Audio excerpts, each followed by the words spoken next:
Just a little disclaimer, I am sick, so please forgive me if the audio is a bit worse than normal.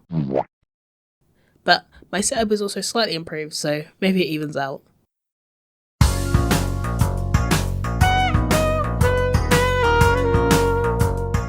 Hello, Merry Christmas and Happy Holidays.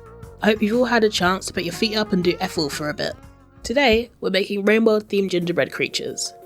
I've had the idea a while ago to make some slugcat ice biscuits, and when I saw the new Moon and Pebbles gingerbread pins, I thought, why not make them gingerbread for a bit of holly jolliness? Now, get some cozy socks, a hot water bottle and a warm drink, or if you're feeling ambitious, you can follow along with me.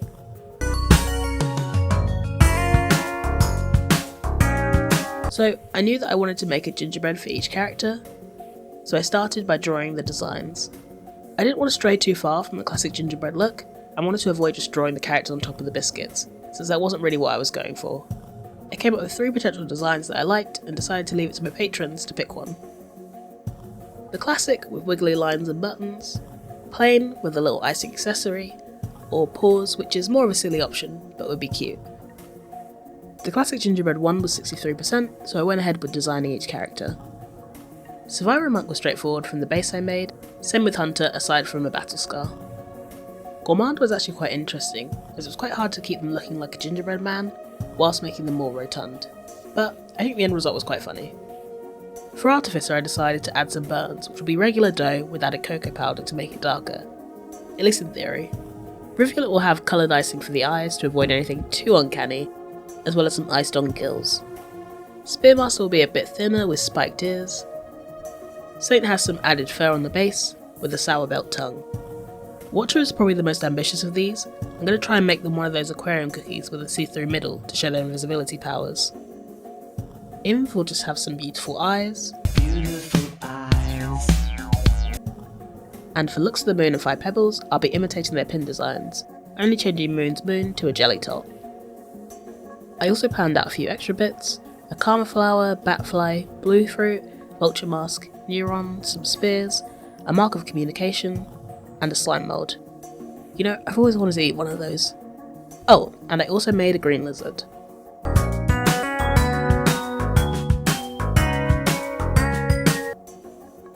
Once I was happy with my designs, I traced them onto some card to use as a stencil, since trying to make an actual cutter seems like a bit of a faff. I made sure to only trace half of the shape so I could fold it and cut out equal sides, to make a hopefully symmetrical gingerbread critter. Some of them I could just use the same base, but for Gourmand, Rivulet, Spearmaster, Saint and the Iterators, I cut them with unique stencils along with most of the extra bits.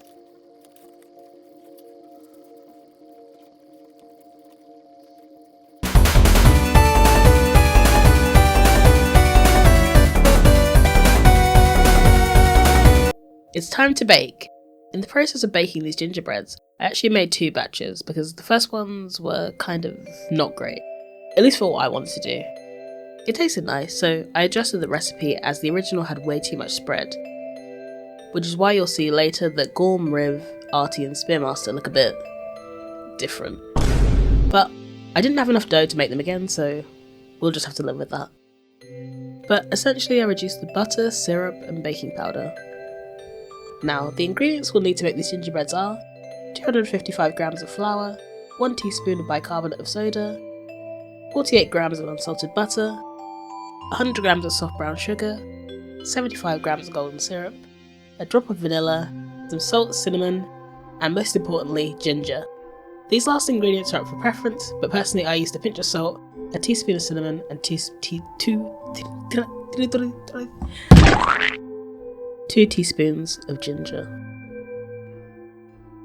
Don't forget royal icing and anything else you'd like to use as decoration.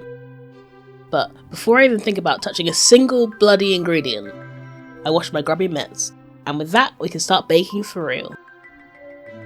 Step 1. Now, the first step in every recipe is to preheat the oven, in this case to 180. But do not do that. Never do that. Preheating the ovens at the start of a recipe is a lie made up by Big Baker to waste your electricity, because later in this recipe they will go on to tell you to chill the dough for half an hour, and I ended up freezing them overnight. You've already taken the time to make the dough, and now they want you to have an additional half an hour of your oven working. No, not in my house. It takes less than 10 minutes, We will be preheating the oven a little later. Step 2. I sieve the flour, salt, bicarb, ginger and cinnamon into a bowl and set it aside. Also, don't forget to mix this like I did.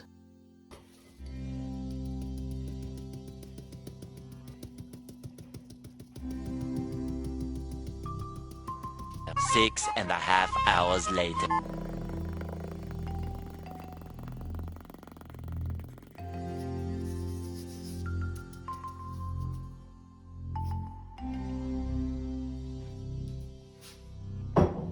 Step 3. Next I put the butter, sugar and syrup into a pot. Okay, I can't open it.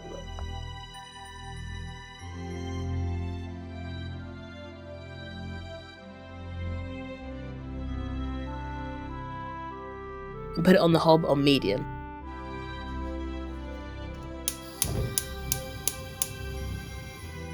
Just until the sugars dissolve.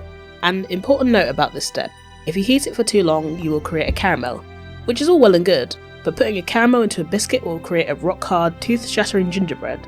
Since the hotter sugar gets, the harder it gets, so just dissolve the sugar, and once it's all dissolved, we can combine it with our dry ingredients.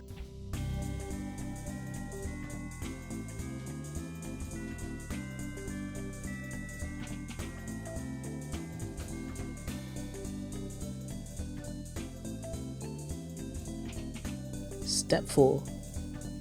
Now that we have our dough, an integral step is to eat some of the dough and give yourself a stomachache. Ugh. Step 5. After that we put it in the fridge for about half an hour or until you lose your patience. I'm sure around now you'd like to put your feet up for a bit, but unfortunately it's time to do the washing up. Step 6. Once the dough has had some time to chill, we can roll it out and start cutting our shapes. Cover your surface of choice with some flour along with your rolling pin and get to rolling. I'd go quite thin as gingerbread does puff up a fair bit, probably a centimetre maximum for thickness. Once that was done, I gently cut around my stencils from earlier and laid them out on a tray.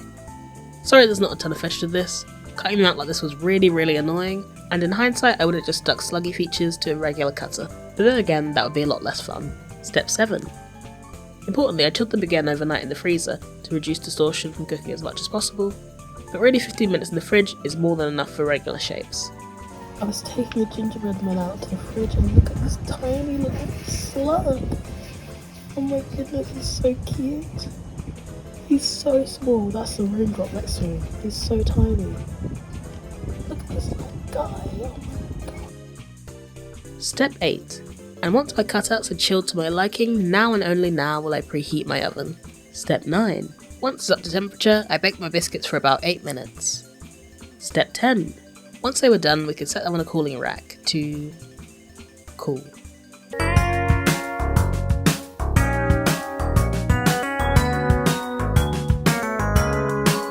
Finally, it's time to decorate. Hooray! Weirdly enough, rarely have I ever combined my enjoyment for cooking with my enjoyment for art, so I'm excited to see how this goes. Either way, I'll have a tasty treat at the end. So, to make the icing, I combine the royal icing with a teaspoon of water at a time, until I got my desired consistency, and I'll worry about any colours later on, and then I kind of just went for it. It took a couple of goes to remember how to use a piping bag competently, but after that it was relatively smooth sailing. So, for Survivor it was very simple. It took a few attempts to get the eyes right, but I managed it eventually and the rest was a breeze. And I gave them a gingerbread spear and a mark of communication which felt appropriate to give to them.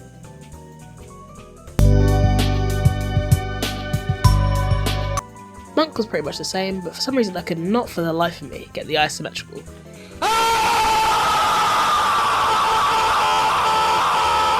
So I simplified the shape to save my sanity.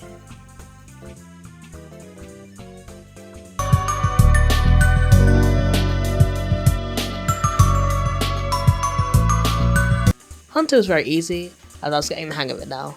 I gave Hunter their scars and a gingerbread spear, and they were done.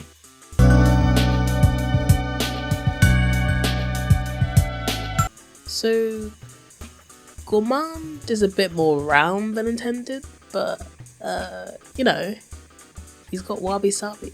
I like how mine's a little off-center. It's got wabi-sabi. Ours was one which was slightly more complex. I mixed some dough with cocoa powder and used that to create her burns, I replaced the regular dough on their body, and then I iced the design. Once she was iced, I got a gingerbread spear and wrapped a sour lance around it, after flattening it with my rolling pin, to create the fabric of the explosive spear. I really love how the explosive spear came out. I think it's really adorable, along with the arty biscuit in general. Rivulet, like Gorm, was made with the dough of disfigurement, so they are a bit wonky. What I did was make up some pink icing and ice their iris and gills. Then with some melted milk chocolate, I made the pupils. And I'll be honest, I kinda gave them a million-yard stare, but I later remembered to give them eye highlights, which mildly improved the look they were giving me. Spearmaster themselves was very simple, being decorated the same as Survivor, but instead of a normal spear, I coated them in white chocolate and decorated the tip with blue food colouring, and attached them to their hands, and they were done. I'm just saying, I think they're definitely one of my favourites with the strawberry lance tongue, which I simply cut to size and stuck on with icing. As for the rest of the decorating, it was very simple.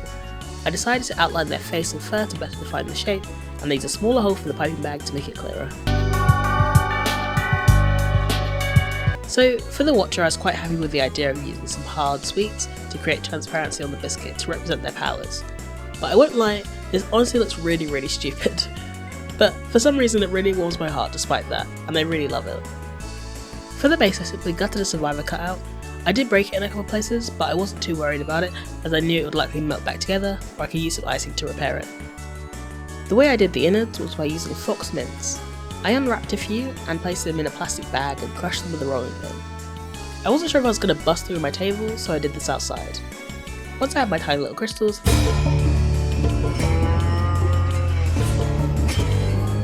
I tried melting them in the microwave in a heat-safe bowl. And quick aside, don't look directly into a bowl of melted mint, because hot mint air will fly into your eyeballs and it will be unpleasant. It reminds me of this one time when my optician had clearly had some mints or gum before my appointment, and while I appreciate the sentiment, my eyes were being blasted by minty fresh breath every few seconds. Although, I suppose if I was about to be 1 inch from someone's face for about 20 minutes, I liked how satisfying my breath was good. Better minty than ham sandwich. Anyhow, I melted them till they were dissolved, and I filled the cavity of the baked watcher with the sweet liquid. Unfortunately, it was super hot, and it was really boiling, and most of the bubbles got trapped.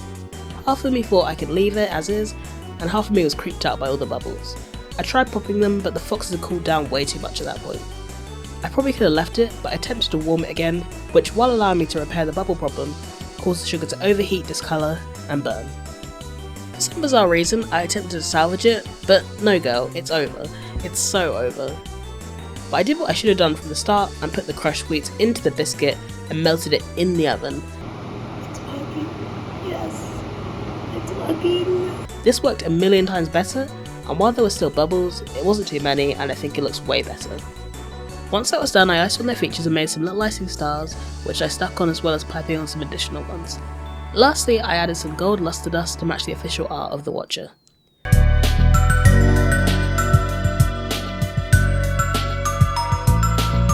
And then they were done. Like I said, I think they look really goofy, but that's what makes them lovely. Okay, so for Moon I piped on all the white details and then got some jelly tots and picked out a red one for the moon on her forehead. I needed to cut it so that it wasn't so tall, and then I stuck that on with some icing. Does anyone else remember when jelly tots were really flat?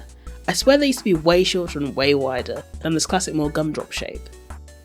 Next, I made some pink icing and green icing. I could have used the pre-made red, but I wanted the icing textures to be more consistent, so it's a lot more pastel. I iced on the light bulbs and she was done.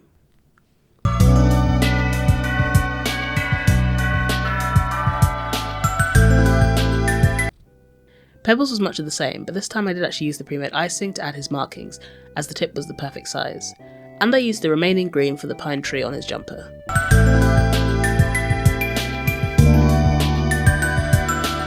I also made a green lizard. There's not anything really to say of note about this one, but I think it's very adorable.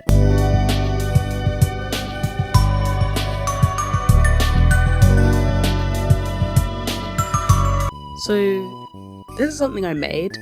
I'm quite certain I've brought a generational curse upon my loved ones by crafting such an artifact.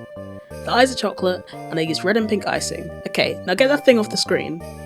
Excusing that last one, I think the biscuits turned out wonderful. They do have a certain wonkiness to them, but I think that just gives them a great bit of charm. And and I had plenty of fun making them. Before I go, I'd like to say thank you to my wonderful patrons. Perfectly Spherical Gourmand Biscuit Shaped thank you to Rancid Revenant, Jafuli, The Orpa, Sniper Shark, Cousin Sean, Yoshim, Calibri, Watcher VIB, Barang, HS Chem, Jupiter, Patcat, Opashu, Casey Dodger, Dimitri Pia, Val, Sorrel Napalm, Evil, Coyotes, Whatever X Equals, Shori, Quantum Scugganet, Zamil Bun, Ali, Frightened Sloth, BV, IVKB, and Katsu. Thank you all for the support of my animations and silly projects. It'll never not be surreal to me that people want to support my art. Well, I do suppose that's everything. I hope you enjoyed spending some time with me, and I hope you're all having a wonderful holiday so far. I honestly can't believe there's so many of you, and a proper thank you is definitely in order. But for today, thank you, Merry Christmas, Happy Holidays, and I'll see you again next time. Bye!